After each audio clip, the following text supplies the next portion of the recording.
No. No one has ever made anything easier by introducing threshold cryptography. You have at best made something possible, but you haven't made anything easier.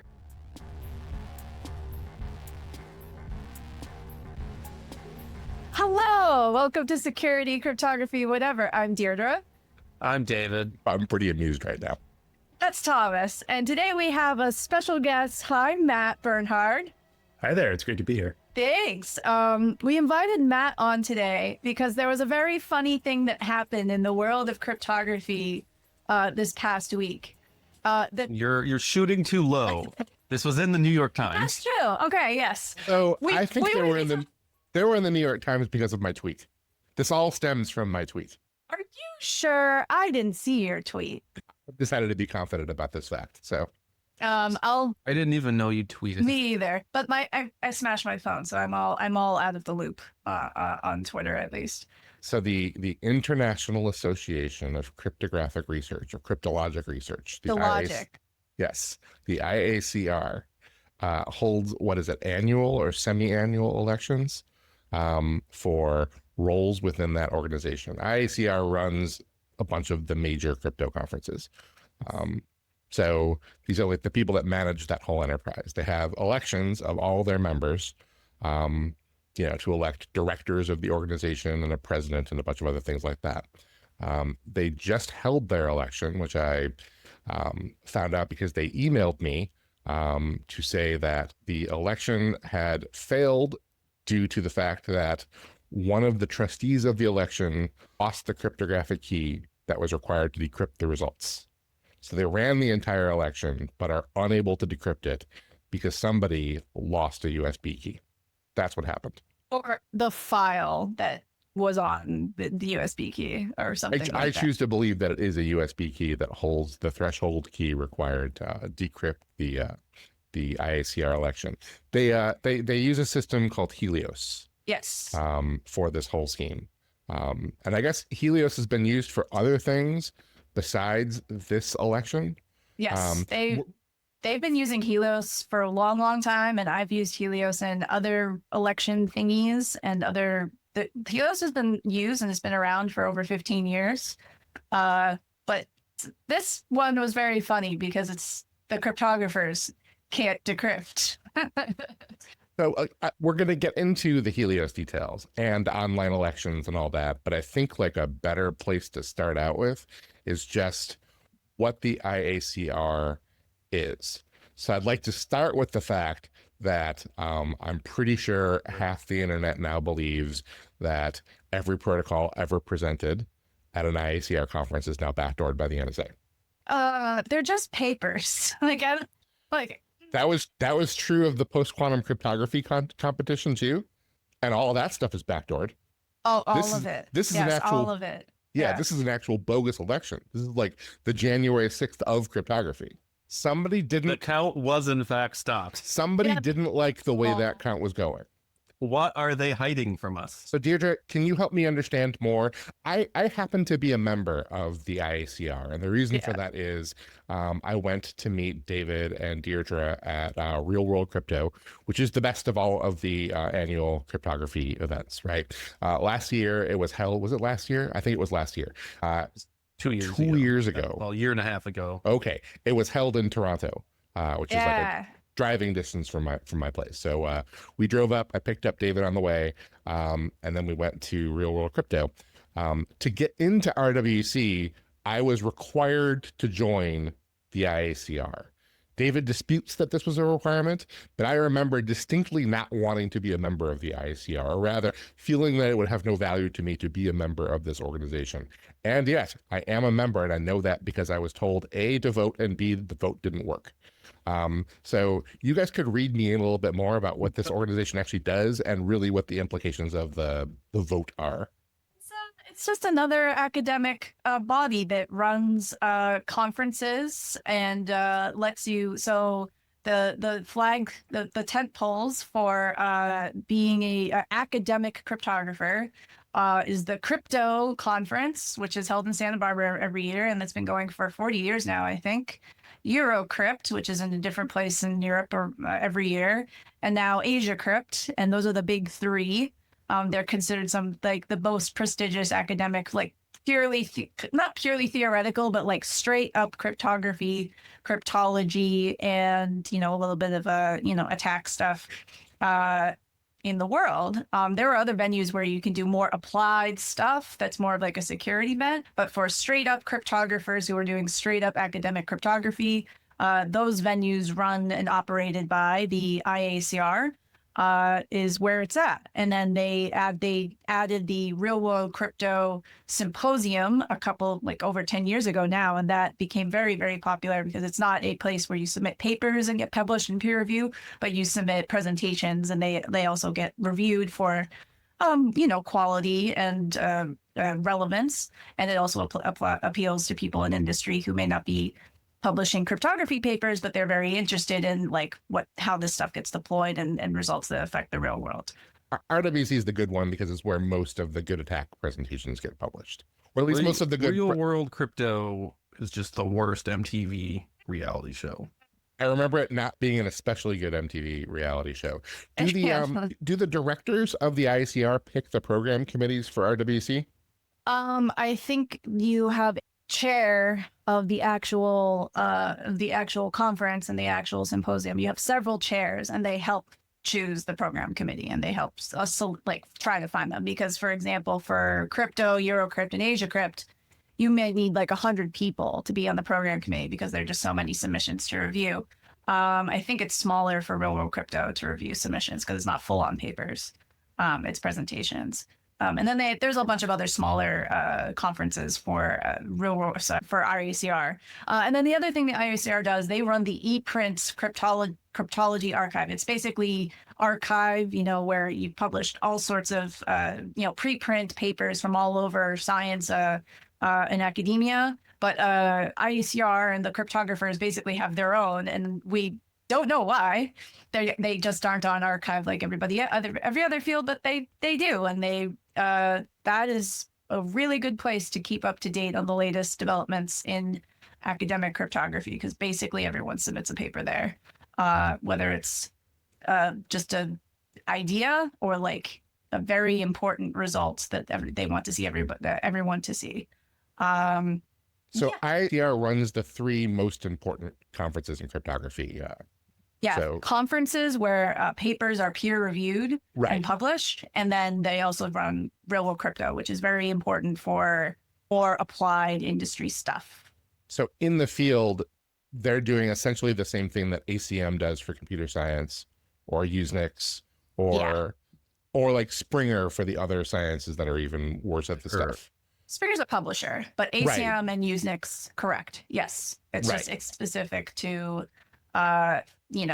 robust, quote, academic cryptography for under peer review. They're arguably more competent because they run multiple good conferences, whereas Usenix runs a few in a different fields, but they run one security one, and then ACM runs one security conference, and then IEEE runs one security conference. It's not in Oakland, and everyone calls Oakland.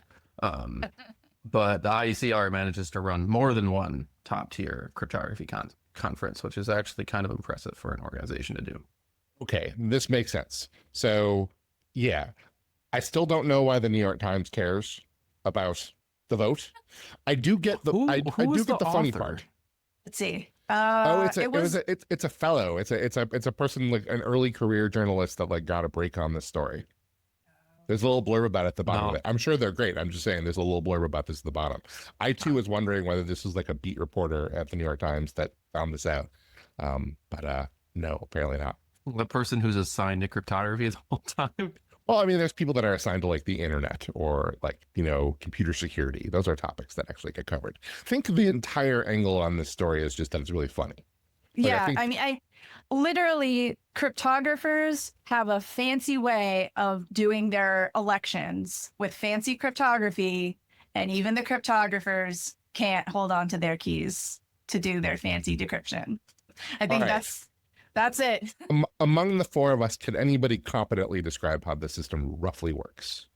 So one thing that I did learn, I'm threshold pilled because I worked on threshold signatures for several years when I was working when I was at Zcash. Helios has, I'm pretty sure, El Gamal encrypted ballots. And that's kind of funny because, oh, wow, we are still doing El Gamal in 2025. Okay. This is the last place. There are others. There are It's others. not the only end-to-end voting library that uses El Gamal. In fact, there are 2 others that I know of offhand that are used. It kind of makes sense because of because literally El Gamal is basically like public key encryption with, I mean, I'm assuming it's elliptic curves. It's not, finite field or something like that. Maybe it's. You're assuming. I looked at the paper and it just said El Gamal, and I was like, okay, I have to go dig into the code to actually figure out if it's, something not as fancy, but we can go see. We could find out on the voting site right now so the whole thing is done via a web app. It is to be a web app. So all which of is this nice. cryptography is cosmetic. Oh, shush. We have an old episode where we can refer to whether or not that you believe in that or not. But no, I do not think the Helios hosting is doing any of the fancy pinning and hashing and web app transparency stuff that we all recommend for secure delivery of client-based apps in the browser. But we're just going to leave that aside. We all recommend? Nope, it is. Well, if you want to really try to get application level security for a web app, a client-side web app, anywhere close to what you can get for a mobile app or a desktop app with, comparable security, you need some extra stuff on top because otherwise it's just tofu, whatever the server gives you, right? It is the code for the Helios version that is run for this election, which is hosted on heliosvoting.org, is public. There's a link to it at the top of it, and it's finite field El Gamal. Yes, it is finite. I was gonna say this is from 08. Yes. It's definitely finite fields. Yeah. Okay. So we have finite field El Gamal, and as far as I can understand it, it's using El Gamal to basically commit to this stuff and to voting values in these ballots. And it's you have a ballot and you can tick more than one value, or you can tick yes or no for a ballot position or whatever, a referendum, which is one of the things in this most recent election. And the nice properties of El Gamal is it lets you add up stuff that is still encrypted. It lets you tally these things in a private way. And then at the very end, if you know the secret, you can decrypt these final values, or you have to know enough of the secret or all of the secret. I thought that, in this day and age, they were using a T of N threshold of key holders to decrypt, because that's a thing that we've known how to do for a very long time. They're not doing that. It just sounds like they just have you have a third and you have a third and you have a third, and you have to smush them all together to just get the decryption secret of the tally, the homomorphic added up El Gamal ballots, and then you can decrypt them at the very end. So hold on a second. So To be fair, that's still a threshold. I feel as if I might be learning. I feel like I might be learning something here, right? So RSA is famously homomorphic with respect to multiplication. There are attacks that work that way, right? Yes. So El Gamal is additively homomorphic. I think so. Matt Bernhard is Well, is, it's added homomorphic by multiplying ciphertext together. So okay. Yes. Yeah. So you multiply the things together, but underneath the value is here's one for Thomas, one for David, and yeah. Yeah. Matt started this whole thing by saying that we've forgotten more cryptography than he'd ever had. But I didn't. I've never. It's still true. This is the one small sliver of it that I know sort of well sometimes. If it's cryptography that no one would ever have to pen test, I know nothing at all about it. And El Gamal exists nowhere in industry other than apparently this. So. And it's tough because the documentation is from 2000. This is the paper from 2008, and we are looking at the updated, maintained source code. But it's there's not a lot of docs in between here and there that I can see. But yeah, there are other ways to do private balloting, private computation, private tallying that do involve a T of N sort of decryption scenario. And this is using a slightly different way of doing cryptography, that makes it so that you may configure the system, a system, not necessarily Helios. Helios doesn't support that yet. To have, say, 2 out of 3. If you have 2 out of 3 key shares, because, 3 of the cryptographers that you have trusted to run the election and decrypt the results are available and one of them lost their share, you can still decrypt the tally underneath. And this uses fun stuff like Shamir secret sharing and things like that and lovely polynomials to make it happen. But that is not implemented here. If any one of them lost their share, or not even share, but piece of the key, no one can decrypt. Everything's fucked. Why is this the one sliver of cryptography you actually have? What? I was asking Matt why this is the one sliver of cryptography actually has. That I actually know about? Yes. It's because it's when I was an undergrad, I had to implement a slightly newer variant of it for the Starvote project. Which so even before Helios came out, there's been the stream of internet voting and of enabling voters to vote on their phones for all variety of reasons, right? And Helios was a really big and kind of surprising, I think, even to Ben himself, step forward in that realm. It was like accessible. He actually productionized it in a way that people like IACR could use it.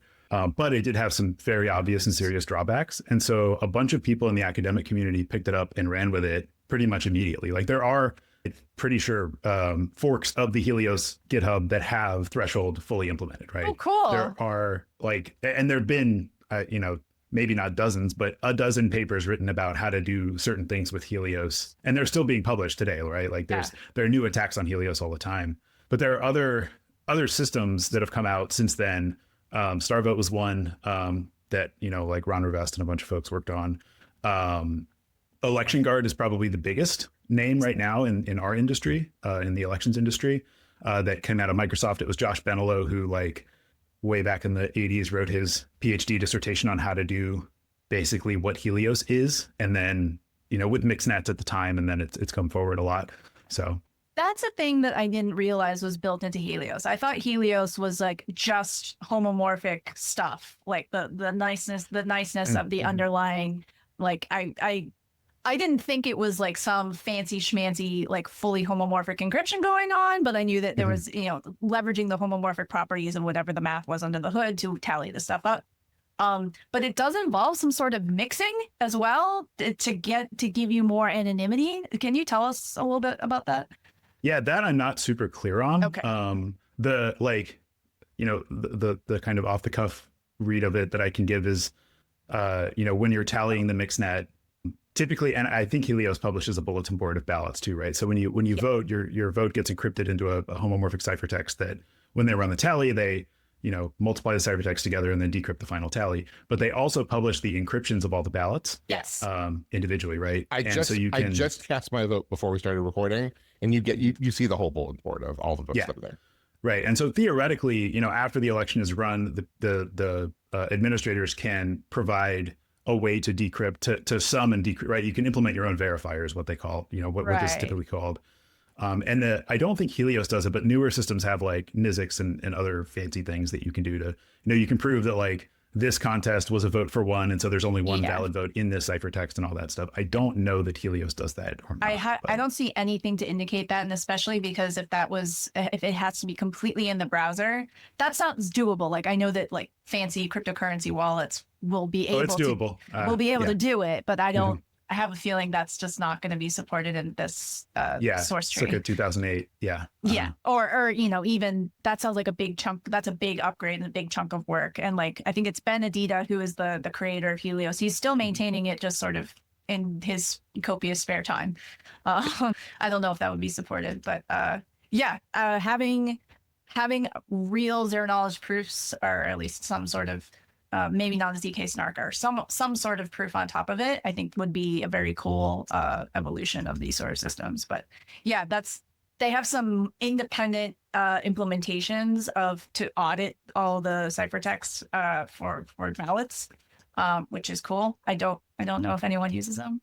So it's always the challenge with that kind of technology. And that's true for not just Helios, but Scantegrity or Predivote. There are a bunch of these kinds of protocols that have been proposed or even mostly implemented and used, but have never been, it turns out that like there aren't enough people who know enough about this stuff, who care enough about the outcomes of the elections, and who have the time and ability to do it, that, you know, they go and do it. I'm like 80% sure that Helios itself does verification of whether the ballots are well formed, but I'm not seeing it in the original Benedita Helios paper. Well formed, huh? This may be me like munging several papers together. Yeah, but you're the In my only one head. here that actually understands all this stuff, so we're just going to take your word for I it. was distracted voting. I feel like this failed election is really just going to act as a way to get out the vote. Did you vote for the referendum? I did vote for the referendum. Yay. This is one of the other major problems with a lot of these is privacy, right? And Helios Yes. has a coerce me function that you can expose how you voted. I don't think your ballot gets counted when you click that, but Yeah, maybe it does. Yeah, I think they spoil it. I think they explicitly spoil it, or at least that's what the UI says to the human. They include information to prove how well the ciphertext was formed, but I don't think there's anything else about, you know, making sure that things are well formed when you're not spoiling your ballot. To prove that you are able to create this ciphertext with your public key and the randomness that you use to create it. That's one kind of well-formedness. And I just checked my intuition on this. So the idea here is if you're relying on the additive homomorphic property of Al-Gamal, then you can tally the votes without decrypting them. So the well-formedness thing is really important because when you're tallying the votes, you're not actually decrypting them.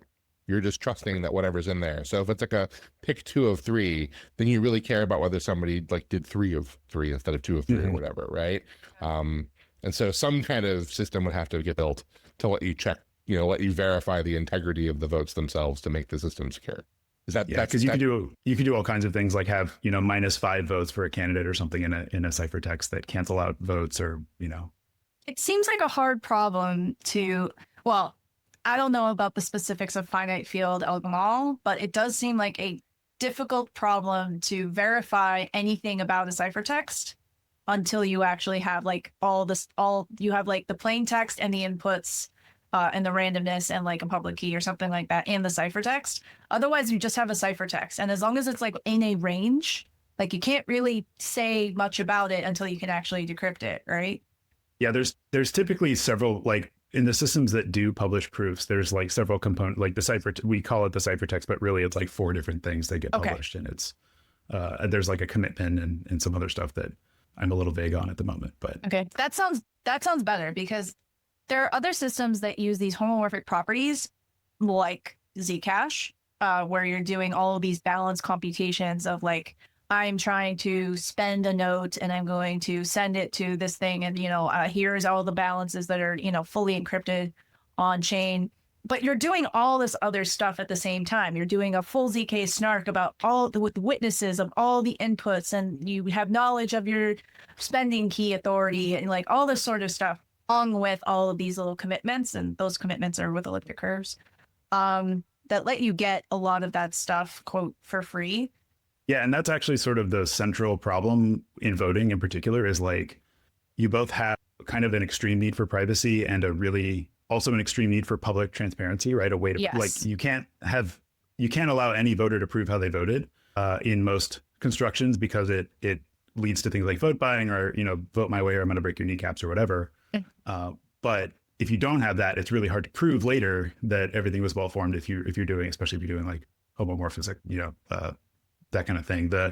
And that's also where like the coerce me thing that I talked about, there's this notion of like voters can kind of prove to themselves, because like as a voter, why would you believe that the system is accurately recording your vote, right? Right. I vote for candidate A. How do I know that it did that? Yeah. And so the idea is that you can kind of iteratively spoil your ballot and make the system decrypted. And usually it's decrypted with proofs of correctness that like it did the right thing, or you can rework the math yourself, I guess, to show. And so hopefully over time you build like statistical confidence that if it was going to cheat, you know, some amount of the time, I would have caught it by now, where I'm like 90% confident or 99% or whatever that it's recording my vote correctly. And that at least that gives you like a system-wide trust. Like if people are doing it, right? Right. There's a possibility that any one ballot could still be, you know, messed with by the system, but like that is a one-off ballot in a vote that's hopefully, many, many, many, many more than that. It will not throw off the results.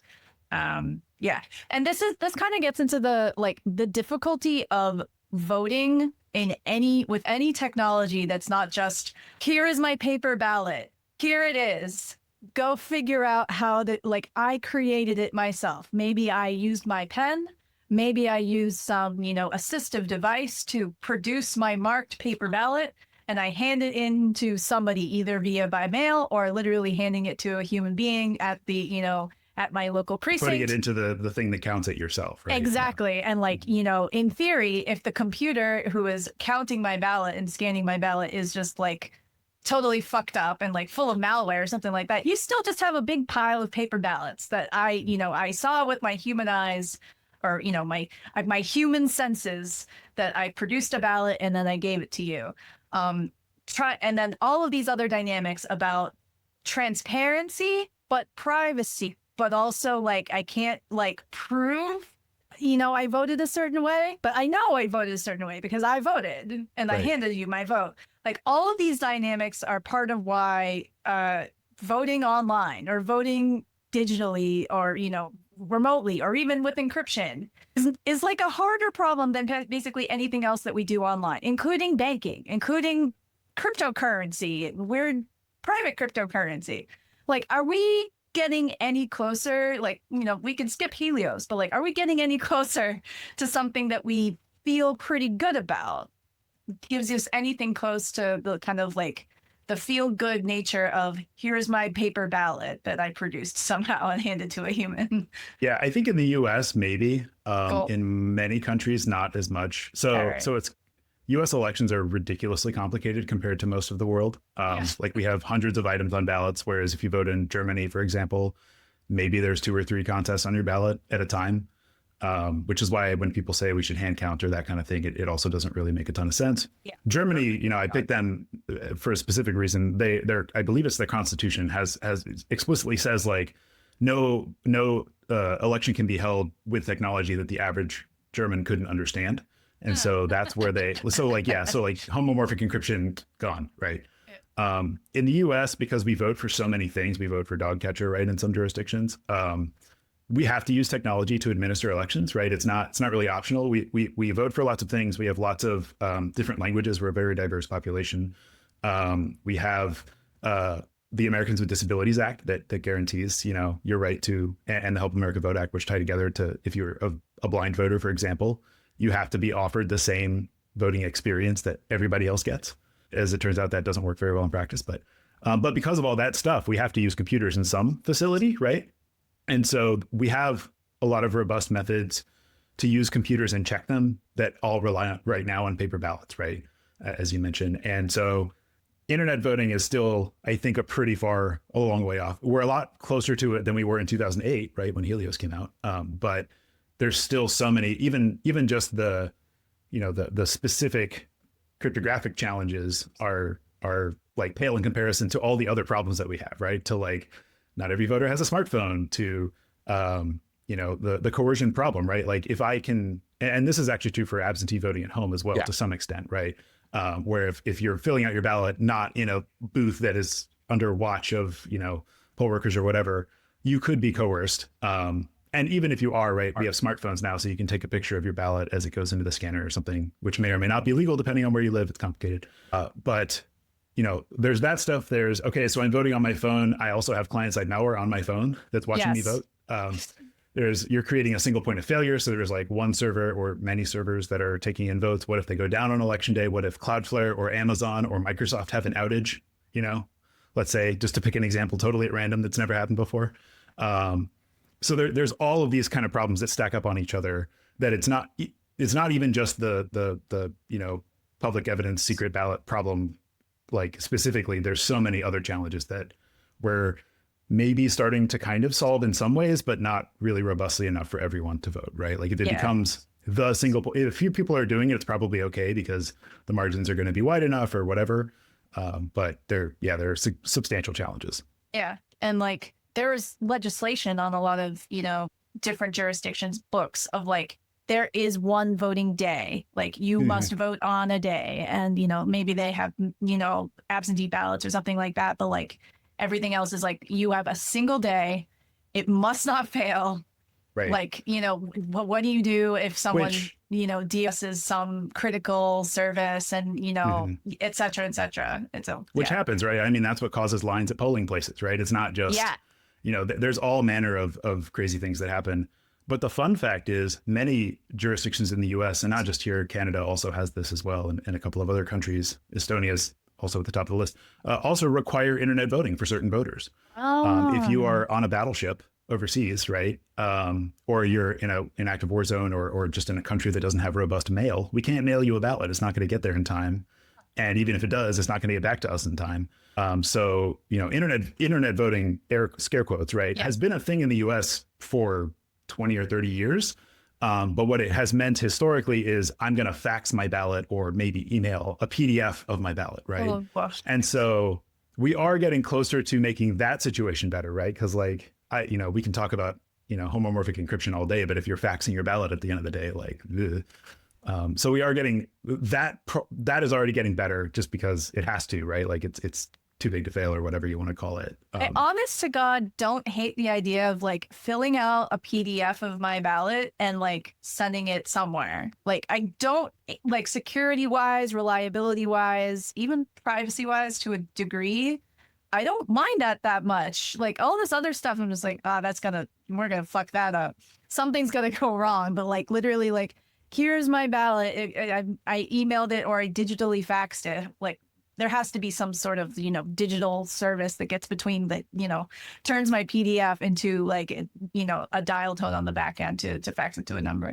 I don't hate that. All fun and games until you don't sanitize your PDF file names. Oh god! That'll be the next thing. Is like we found this terrible PDF parser vulnerability in the critical like absentee voting system of such and such an election. Well, and we have, right? I mean, it's not just the fax and email, but also there have been several vendors who have tried to do some flavor of vote by app, right? Votes is the most poignant one to me because they were a blockchain voting app, right? And they're still around, but their heyday was like right before COVID. And a couple of security researchers started looking at their stuff and found out they didn't even use a blockchain, right? Like it turned, and when they were transmitting the data, they weren't masking it, so you could literally just watch the bytes go across the wire and tell who someone voted for because they were scrambling it or whatever, but it wasn't like actually robustly encrypted. So like the longer the candidate's name was, the longer the bytes were that went to the server. And so, it wouldn't support you voting by PDF necessarily, but there are better ways to do it. Oh gosh. I hate that. Oh. You didn't even use the blockchain. You could have. Right, it would have been better than that. I have a Helios question, even though none of us are necessarily Helios experts here. So if you look at the Helios paper or the first Helios paper, there's like 2/4 of that paper is what the whole process is in just a couple of bullets, right? So it's like the person who's voting prepares a ballot for themselves. You can prepare as many ballots as you want, right? When you when you feel comfortable with that the ballots are valid or whatever, you're like getting predictable thingies on the ballots, you can cast that ballot, which is essentially encrypting that ballot to the private key of the election administrators, to the trustees effectively. So far, so good? That's right? That sounds good? That sounds, they have to do that in some fashion. Right. Yes. So the key thing on the system, like all of the, the voting systems of this vintage, I guess it's going to be true of blockchain voting too, but you cast a vote, it gets recorded by the server on a bulletin board for the vote. Right. Which is what I see when I cast my ballot for IACR just now is like, you don't see people's names. You see like an identifier. You get like a voting ID or whatever. You see the bulletin board of all of the votes cast. That's step 2. Everybody can check that and see who's voted. And then when the election closes and they're about to go tally all the votes, shuffle all of the votes on the bulletin board. So the votes on the bulletin board as cast are linked to the voter, if only by metadata, right? Like, when it was cast, you can do traffic analysis to see when it was cast. To count all the votes, they're going to decrypt them, right? Not individually, I don't think. Not individually. You're going to multiply all of them together to add them and then decrypt that, right? Yes. Yes. They're going to decrypt the tally vote thingy, right?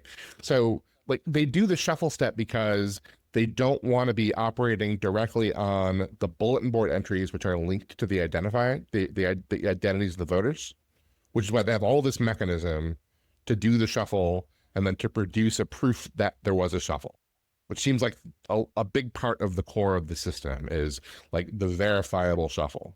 Yeah. And the safeguard is if you don't have that verifiable shuffle, people will know the election wasn't valid.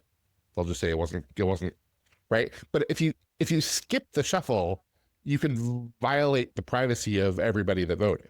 Yeah, it's I don't think that if you don't do the shuffle and have a verifiable proof of shuffle, that you can't still do the homomorphic tally and then decrypt it. You just lose the privacy of of associating IDs times of ballot and like literally the order in which those encrypted ballots came in. You lose the privacy, but you don't necessarily lose like quote the integrity of the actual results. So leaving the server itself, like the code behind it aside, which might enforce arbitrary policies, right? From a cryptographic perspective, it is possible to tally all the votes that were cast without shuffling them. I think so. Yes. Yeah. Yes. And the only cryptographic like safeguard that they give you is you would at least know that happened because you wouldn't get the cryptographic proof that they did the shuffle. This is also why they have multiple trustees. So multiple trustees can provide a cryptographic proof that they did the shuffle. Oh, I didn't know that. That's cool. I mean, you could just like take a backup, right? Like, cryptographic proof that the unshuffled version doesn't. Well, this is kind of my exist, this is my whole question, right? And this gets more generally to voting systems and not just Helios. And I'm also saying this because maybe Benedita will hear this and yell at me. But like, do I care that much? Like, it seems like you want more safeguard than, okay, I know the election was, manipulated, right? Like it's still a pretty grave privacy violation to decrypt somebody's vote, right? To know how somebody voted. Like if that's the attack you're worried about, that's not an attack on the integrity of the vote. It's an attack on, the safety of individual voters. I'm wondering what I'm missing about this. So I don't think the executors of the election, the ones that you encrypt your ballot to, can decrypt individual ballots. No, yeah. Or your individual ballot. Clearly they cannot. Clearly individual trustees cannot decrypt. Or else we wouldn't be in this situation. So there's still a level, like you mentioned, there's still a level of like this value that you cast as your ballot is still protected by the Elgamal.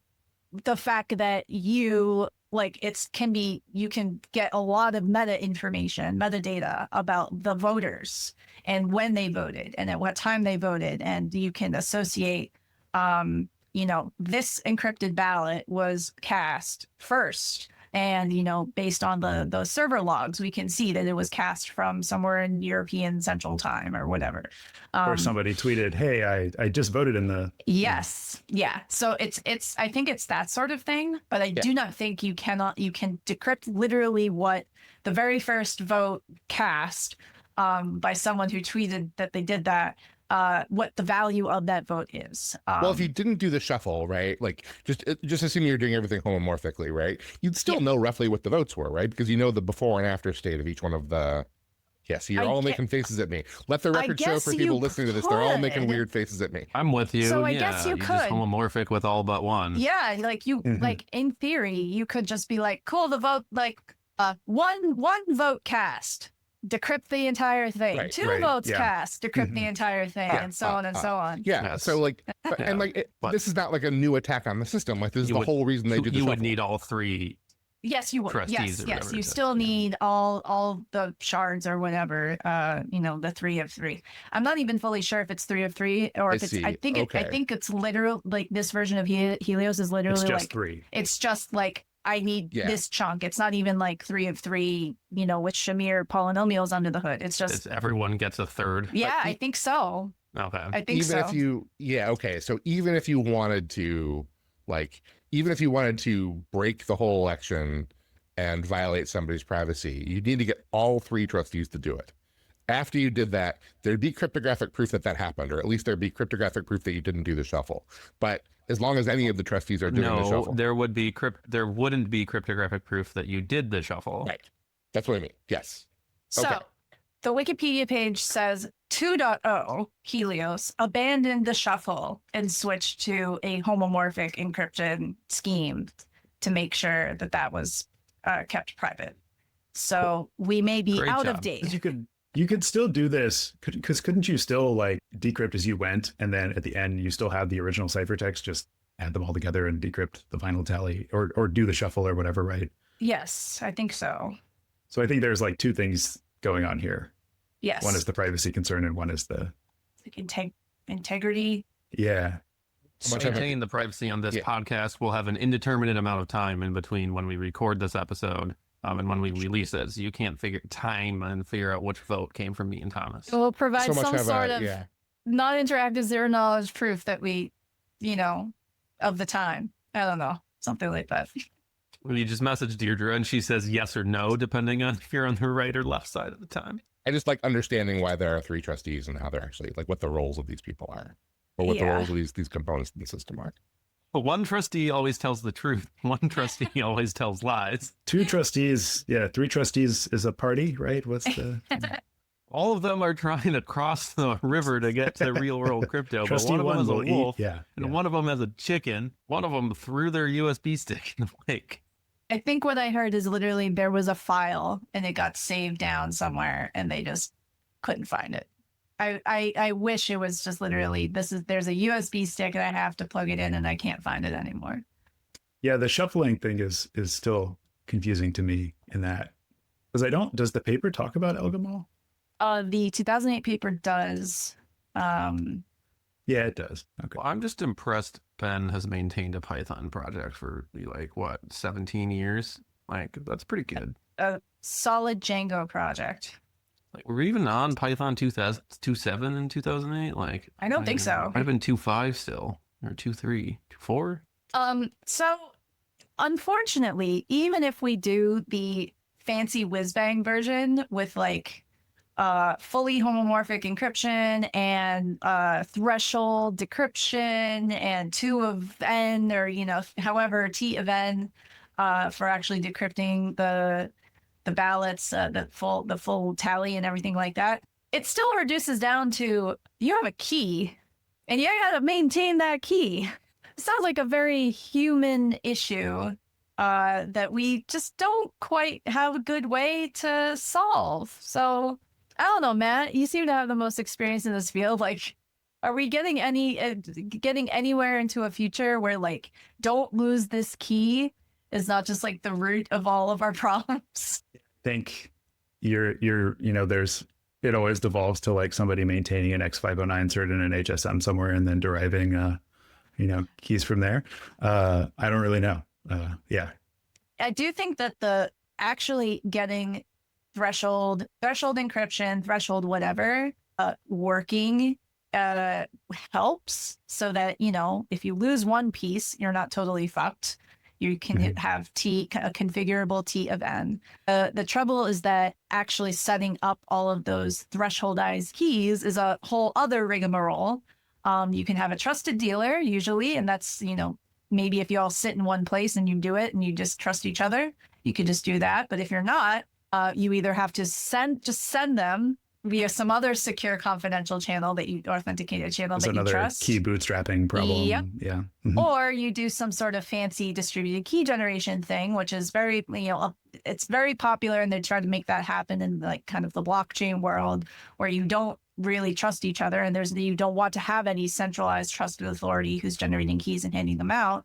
But depending on the kind of cryptographic system that you're using, that can get real complicated too. You might have DKGs that have multiple rounds and can fail, and on and on and on and on. And maybe you need to use something called a broadcast channel. If you ask a cryptographer who publishes a distributed key generation algorithm in the paper, and you're like, where can I pull an implementation of a broadcast channel from like GitHub? They're like, what do you mean?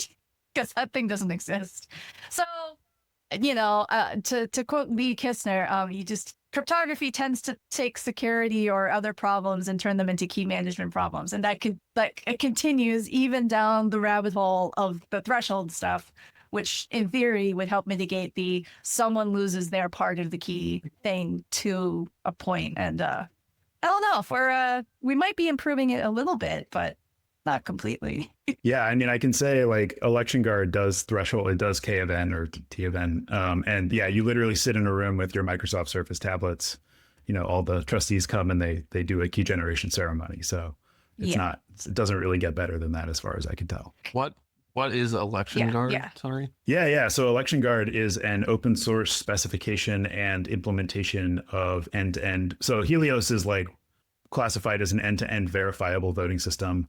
There's like 3 properties of end-to-end verifiability, or it depends on who you ask, but there's a bunch of different definitions in the literature. I think the most widely adopted one is there's 3 properties. There's cast as intended, collected as cast, and tallied as collected. Cast as intended means I'm the voter. I voted for Bob, and the system recorded my vote for Bob correctly. That's the Helios coerce me thing where you can decrypt your ballot. There's collected as cast, which is I submitted my ballot and I now have proof that it was received by the server. So that's the bulletin board thing where I have the ciphertext and I can see that the ciphertext is in the same place. And again, I've convinced myself that the same inputs produce the same ciphertext or whatever, a correct ciphertext. And then there's tallied as collected, which is the homomorphic encryption thing. Anyone can grab all the ciphertexts and munch them all together, produce a tally, and verify that the ballots, it's garbage in, garbage out, right? That if the right data went in, then the right election outcome comes out. So Helios is part of a broader like constellation of these end-to-end voting systems, and Election Guard is sort of the most it's definitely not the only robust. Swiss Post actually has an implementation that I believe Olivier Pereira, who also worked on Helios, did an analysis of with Vanessa Teague. Heard about that one, yeah.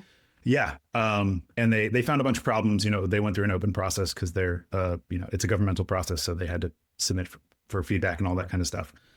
So Swiss Post is one variant, and Microsoft kind of their goal was like, how do we make election security better? Why don't we just put out an SDK that supports all the end-to-end primitives so that any vendor, like a voting machine vendor or an internet voting vendor, can use it and actually do better than just beating votes and not using a blockchain and saying you're using a blockchain, right? And there's actually literally a couple of weeks ago there was another competitor SDK kind of thing launched that also is it was written by Free and Fair, and it's Election Guard and this new thing by Free and Fair that I can't remember the name of are they've done like they've written up proofs in like Coq and stuff, and they've like it's verifiable, etc. Supposedly it's correct. So Election Guard is Microsoft's version of that is probably the most widely used in the United States. It's been taken up by one of the major voting hardware vendors. My employer, we use it for our one of our applications. It's kind of like Helios with a few more bells and whistles that is just an SDK that you can use instead of hosting it as a wholly self-contained app.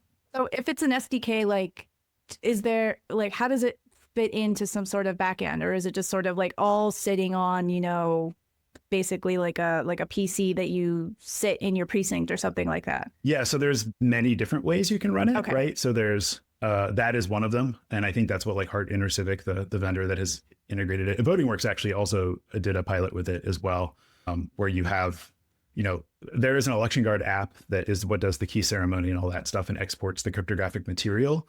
And then whatever thing on the other end of it is takes in that material and uses it to generate ciphertext. And then you export the ciphertext from whatever that thing is back to the Election Guard machine to tally, and do the crypto. So like we use it for internet voting for military and overseas voters, right? Heart InterCivic is using it for paper ballots, right? So you put your paper ballot through the scanner, and it has a little bit of Election Guard code local to the scanner that encrypts the ballot there. And you can do, the whole challenge decrypt process, I think, locally as well there. But that's really cool, because I hadn't heard of like the only systems that I heard of was like the Swiss Post one and like Helios, which is like we have the whole thing, and I completely understand the value of that, but also it's like a big thing that you have to take on if you decide you want to support that. So having kind of like the SDK version, that's really cool. Yeah, it lets the cryptographers focus on what they're good at, and it lets like human factors people or, you know, hardware engineers or whoever focus on what they're good at. And I think that was a really important lesson that came out of like the Starvote project, which Josh Benelo was one of the cryptographers on, and he is the driving force behind Election Guard as well, realizing that, you know, voting systems are really, really complicated, and trying to do all of it at once is maybe not the right approach to get started. Oh yeah, this is really cool. And I'm looking at that you even support ranked choice voting and all the risk limiting audits and stuff like that. Can we not to completely go off of you know, Election Guard and things like that, but can we at least talk about how if there's anything in cryptography, you have to get a quote from Ron Rivest. And the New York Times got a nice quote from Ron Rivest, and he was very nice about it. But Ron Rivest is the R in RSA. So if anyone knows anything about cryptography, they've probably heard about RSA, and Ron Rivest is the R in RSA. In his like later academic career, he basically has switched to secure voting and verifiable voting. And I remember when I was getting into cryptography, like in 2015 or so or whatever, I went to go see a talk by Ron Rivest, and he's just talking about risk limiting audits of paper ballots the whole time. And he's not talking about any math or any cryptography at all. And like at the very end, he kind of like hand waves. My jar of 10-sided dice that are used for risk limiting audit. Yes! Because you use a random number generator to draw the ballots, you have to generate a random seed as input. So. Oh my God, I love that so much. And even for that, you're just using a jar of dice of not even like a computer-based seed. Like, what do you think about at this point in my career, I completely am just like, yeah, let's like as much as possible, like try to like collapse down to paper. Like maybe you have to like fax in like whatever your ballot from overseas. Maybe you have to have some of it is, you know, via systems powered by Election Guard or something like that. But like at the end of the day, you're pulling everything down to paper, and then you have your paper record, and you have like automatic risk limiting audits and things like that. What do you think about that sort of approach? Yeah, especially in America, because I'm an American, and so like I'm thinking about our extremely diverse voting systems and all of that stuff. Yeah, I mean, simplicity is king, I think, wherever it can be. There are too many challenges. I don't think we can get rid of technology altogether. Like I said, you know, if you want to know how hard hand counting is, go buy a ream of paper at Staples and count how many sheets of paper are in it and see if you get the same number as the outside of the package. Yeah. You know, so I don't think that's ever going to be super viable. But, you know, it's sort of, this is another one of these problems where there's like two really important things totally in tension with each other. It's like the need to accommodate every voter and the need to be intelligible by anybody. So like, you know, there will always be blind voters who need assistance filling out a ballot in some capacity, whether it's a paper ballot that they mark on a screen and then it gets printed out, or, you know, it's totally electronic, whatever. It turns out if they print it out, they're still blind, so they can't read the paper. So yeah. Awesome. All right. Did we miss anything fun about the cryptographers not able to run their fancy, or at least 2008 flavor of fancy online voting election?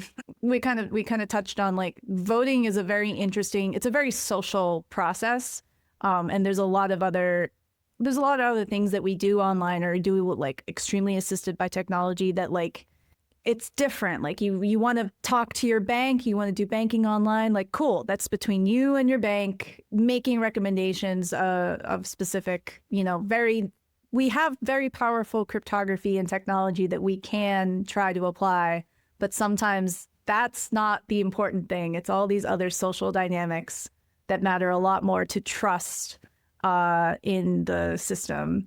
So I can both understand why people recommend it and also just sort of like, nah, not yet. Maybe not yet. We miss anything? Is there like a funnier thing for a group of like scientists or specialists to do besides like cryptographers lose key and can't count election, and like physicists get stuck in a dumbwaiter? Like can we top this? Like chemists like eat poison berries off of a bush. Yeah. I feel like the Demon Core criticality experiments when they had just started making nuclear weapons and they're literally like twiddling two halves of a plutonium sphere with like a flathead screwdriver, and like several people died because someone went oopsie, and they have achieved criticality of the nuclear core like twice. I feel like we can't really top that one. Yeah. Matt, thank you very much for hopping on with us to giggle about cryptography and nerds who can't handle their own keys, because apparently we're all human, and handling keys and things like that is still difficult for real human cryptographers to do. Pretty sure that anybody could have gotten this right. Twitter is pretty sure that anybody could have gotten this right. Anybody. Yeah. Yeah, anybody. Yeah, sure. Yeah. Cool. No, not yet. Maybe we'll make it a little easier with threshold, but still, we have to figure out how to distribute the keys. No. No one has ever made anything easier by introducing threshold cryptography. Maybe. You have at best made something possible, but you haven't made anything easier. Yes. No one's taken an existing thing and been like, you know what would make this easier? Well, I would argue Some groups and more people. I would argue, yeah, and then yes, because literally it goes from this failure mode, which is if one of them is lost, everything's fucked, to if one of them is lost, not everything is fucked, but if two of them are lost, everything's fucked. And then you have to do all the other stuff of distributing the key shares in the first place. So anyway, thank you, Matt. Security, Cryptography, Whatever is a side project from Deirdre Connolly, Thomas Tatchak, and David Adrian. Our editor is Nettie Smith. You can find the podcast online at SCPod and the hosts online at Durham Crustalone, at TQPF, and at David C. Adrian. You can buy merch online at merch.securitycryptographywhatever.com. If you like the pod, give us a 5-star review wherever you rate your favorite podcasts. Thank you for listening.